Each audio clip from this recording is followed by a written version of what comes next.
राजस्थान विधानसभा के गेट के बाहर आज कांग्रेस के विधायक प्रदर्शन कर रहे हैं। मुद्दा बच्चों से जुड़ा हुआ है, क्योंकि सरकार ने फैसला कर लिया है कि अब सरकारी स्कूलों की दुर्दशा को कोई नहीं दिखा सकता। सचिन पायलट हमारे साथ है। सर, क्या आदेश है, कुछ समझ में आया आपको, ये क्यों निकाला गया है? बड़ा स्पष्ट आदेश है ना।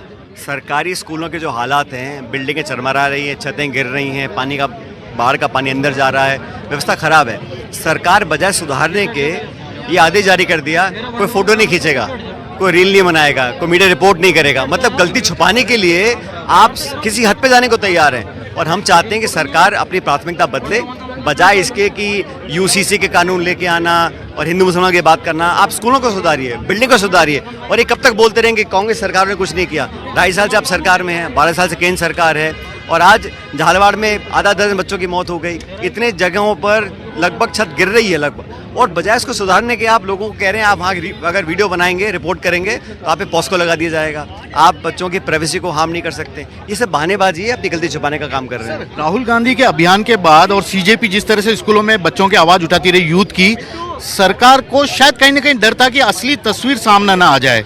तो क्या आप राजस्थान के स्कूलों की दशा बता सकते हैं, क्योंकि आप अंदर तो जाने नहीं दिया जाता? आप किसी भी स्कूल चले जाइए, हाँ, स्कूल के अंदर लोगों बच्चों को मास्टर नहीं, अलग बात है, टॉयलेट्स नहीं है, लेकिन जो इंफ्रास्ट्रक्चर है जहाँ बच्चे छतों के नीचे बैठते हैं, अगर वहाँ पे हालत गंभीर है, सरकार को ऑडिट करना चाहिए और इमीडिएटली रिपेयर कराना चाहिए। अब कितने बच्चों की जान जाएगी, कितने बच्चे अब इन खतरे से खेलेंगे जब सरकार की आंख खुलेगी? हमारी पूरी मांग ये है कि शिक्षा मंत्री को इस्तीफा देना चाहिए। और ये जो आपने पाबंद किया लोगों को, आप रिपोर्ट नहीं बना सकते। मतलब आप असलियत दिखाने से आपको रोका जा रहा है कि पहली बार इस प्रकार का बेतुका कानून बनाया है सरकार ने। अब कब तक बैठेंगे यहाँ पर, क्योंकि ये तो मेन गेट है अंदर? अब सरकार गेट बंद कर दिया, बात अंदर करने, पार्लियामेंट में चर्चा करने को तैयार नहीं है, विधानसभा में जाने को नहीं दे रहे हैं। तो ये तो चर्चा चाहते नहीं है, तो बस डंडे के शासन पे अपना काम चलाना चाहते हैं। ठीक है, तो ये है सचिन पायलट, जो कि कांग्रेस के अपने तमाम साथी विधायकों के साथ मुख्य द्वार पर ही बैठे हैं, और इनका कहना है कि सरकार काफी कुछ छुपाने की कोशिश कर रही है।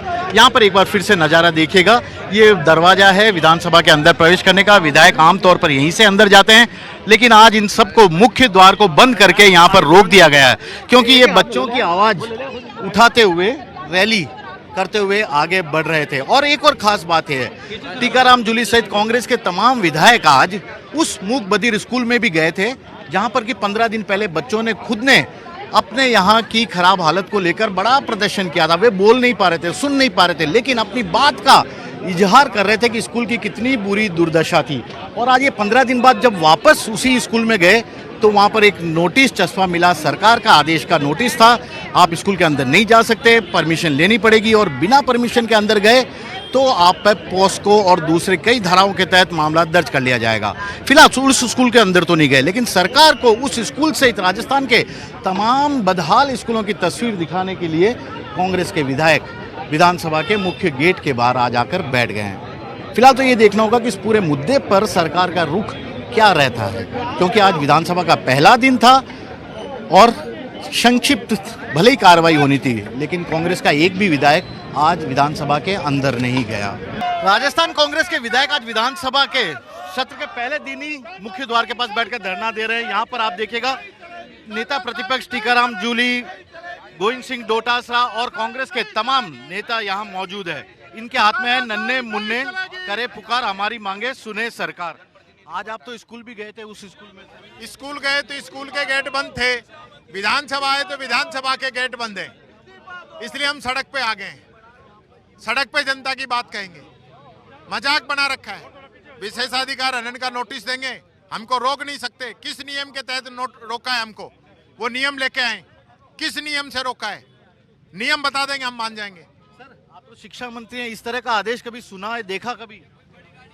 इससे नालायक, इससे असक्षम, इससे मंदबुद्धि, इससे भ्रष्टाचारी कोई शिक्षा मंत्री दूसरा है ही नहीं। मैं कह रहा हूं कि खुलेआम पैसे खा रहा है, शिक्षा के बारे में बात नहीं करता है, और ऐसे ऐसे लोगों को, अभी मैं बताऊं, संस्कृत विश्वविद्यालय पीजीडीसीए का एक एग्जाम हुई, 400 प्राइवेट सेंटर दिए गए, और 400 प्राइवेट सेंटरों में लोगों से पैसे इकट्ठे किए गए इनके चहेतों के द्वारा। और हमारे सीकर का पूर्व जिला अध्यक्ष जो है, उसको मेंबर बनाया पाठ्य पुस्तक मंडल में, जिसकी कॉलेज में टिप्पणी हुई। आप समझ सकते हो कि घोटाला कहां हो रहा है, किस माध्यम से हो रहा है। उनकी धर्मपत्नी को भी सरकार में बोर्ड में मेंबर बनाया गया है, आप समझ सकते हो। और जिसने जांच की पकड़ा नकल करते, उसको शिक्षा मंत्री ने फोन करके धमकाया कि तेरी हिम्मत कैसे हुई मेरे मित्र की कॉलेज में जाने की, और उसको रफा दफा कर रहे हैं मामले को, FIR लॉन्च नहीं कर रहे हैं, जांच नहीं करा रहे हैं, उस कॉलेज की मान्यता रद्द नहीं कर रहे हैं, और मुख्यमंत्री मुंह की तरफ देख रहा है। वो शिक्षा मंत्री पे कार्रवाई नहीं कर सकता, वो भ्रष्टाचार पे कार्रवाई नहीं कर सकता, वो पेपर लीक पे कार्रवाई नहीं कर सकता, और हम पे जबरदस्ती आरोप लगाते रहते हैं रात दिन। ये चलेगा कब तक? ये चलेगा कब तक, बड़ा सवाल है राजस्थान के पूर्व शिक्षा मंत्री गोविंद सिंह डोटासरा और कांग्रेस के तमाम नेताओं का। कैमरामैन विक्रम सिंह बाटी के साथ श्रीवत्सन, जयपुर न्यूज़ 24।